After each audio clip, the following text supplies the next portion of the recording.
भारतीय इतिहास में जब भी व्यक्तित्व की बात होती है तो हमारे जहन में जो पहला नाम उभर कर आता है वो है महात्मा बुद्ध का। महात्मा बुद्ध बौद्धिक जगत के पहले क्रांतिकारी थे और उन्होंने अपने क्रांतिकारी विचारों से इतिहास की धारा को ही पलट दिया था जो आस्था और विश्वास पर आधारित थी। महात्मा बुद्ध ने दुनिया का पहला लॉजिक बेस्ड यानी तर्क पर आधारित धर्म की स्थापना की और लोगों में साइंटिफिक टेम्परामेंट को जगाया।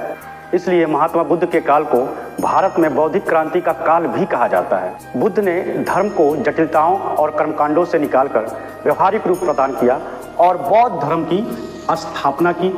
लेकिन कुछ इतिहासकार यह भी मानते हैं कि महात्मा बुद्ध ने कोई नवीन धर्म की स्थापना नहीं की थी, बल्कि उन्होंने सनातन या ब्राह्मण धर्म में व्याप्त बुराइयों को समाप्त कर उनके स्थान पर तत्कालीन परिस्थितियों के अनुसार नए नियम, शिक्षा और दर्शन को जोड़ दिया। जैसे इतिहासकारों ने एक उदाहरण के द्वारा यह समझाया भी कि कैसे तत्कालीन परिस्थितियों के अनुसार महात्मा बुद्ध ने समझौता किया और कुछ नए विचारों का अपने धर्म में समावेश किया। जैसे सनातन धर्म या ब्राह्मण धर्म में सबसे पावरफुल कोई था तो ईश्वर था, और सनातन या ब्राह्मण धर्म था वो ईश्वर के इर्द गिर्द ही घूमता था और ईश्वर के नाम पर ही समाज में शोषण होता था। ऐसा इतिहासकारों का मत है कि समाज में दो प्रकार से ही शोषण किया जा सकता था समाज का, या तो पुरस्कार के माध्यम से या डर दिखा के, और ये दोनों काम ईश्वर के नाम पर आसानी से हो रहा था।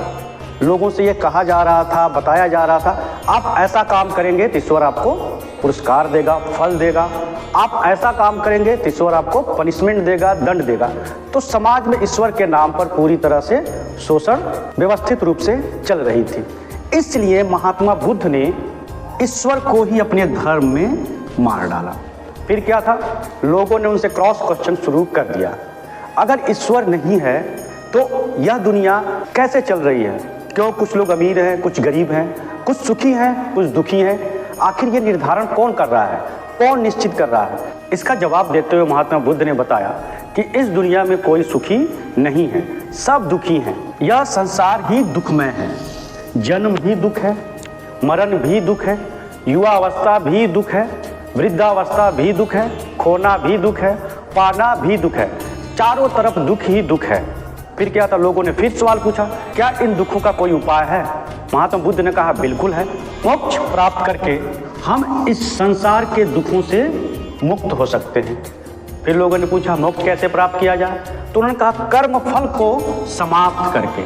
महात्मा बुद्ध ने आगे बताया कि इस जन्म मृत्यु चक्र के कारण ही हम बार बार जन्म लेते हैं। जैसे हम जन्म लेते हैं तो कुछ कर्म करते हैं, और जब कर्म करते हैं तो या तो वो कर्म अच्छा होता है या बुरा होता है। अच्छा होता है तो हमें अच्छा फल मिलता है, बुरा होता है तो हमें बुरा फल मिलता है। मतलब फल मिलता ही मिलता है, और उस फल को भोगने के लिए हम फिर से जन्म लेते हैं, फिर कर्म करते हैं, फिर फल प्राप्त करते हैं और फिर जन्म लेते हैं। इस तरह जीवन मृत्यु का ये चक्र चलता रहता है और हम बार बार जन्म लेते रहते हैं। लेकिन इस जीवन मृत्यु के चक्र से मुक्त होने का एक रास्ता है, और वो रास्ता है अष्टांगिक मार्ग का।